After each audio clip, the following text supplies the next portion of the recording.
एक लड़का था।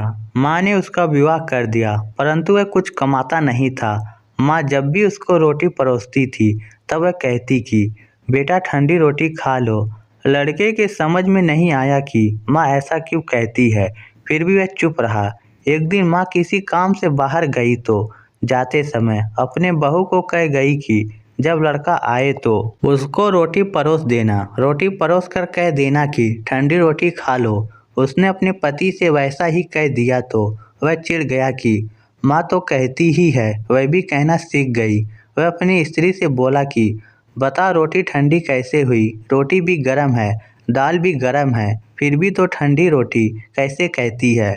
वह बोली कि यह तो आपकी माँ जाने, आपकी माँ ने ऐसा कहने के लिए कहा था, इसीलिए मैंने कह दिया। वह बोला कि मैं रोटी नहीं खाऊंगा, माँ तो कहती ही थी, तू भी सीख गई।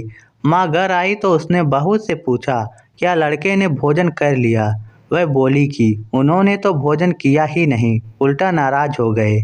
माँ ने लड़के से पूछा तो वह बोला कि माँ तू रोजाना कहती थी कि ठंडी रोटी खा ले और मैं सह लेता था, अब यह भी कहना सीख गई, रोटी तो गर्म होती है, तू बता कि रोटी ठंडी कैसी है। माँ ने पूछा कि ठंडी रोटी किसको कहते हैं। वह बोला सुबह की बनाई हुई रोटी शाम को ठंडी होती है, बासी रोटी ठंडी और ताज़ी रोटी गर्म होती है। माँ ने कहा बेटा अब तो विचार करके देख, तेरे बाप की जो कमाई है वह ठंडी बासी रोटी है, गर्म ताज़ी रोटी तो तब होगी जब तू खुद कमा के लाएगा। लड़का समझ गया और माँ से बोला कि अब मैं खुद कमाऊंगा और गर्म रोटी खाऊंगा।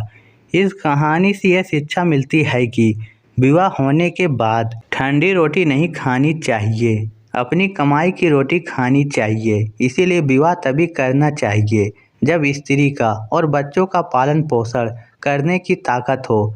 ताकत ना हो तो विवाह नहीं करना चाहिए। इस स्टोरी को लेकर आप क्या सोचते हैं, नीचे कमेंट करके हमें ज़रूर बताइएगा और सब्सक्राइब करिएगा हमारे यूट्यूब चैनल को। धन्यवाद।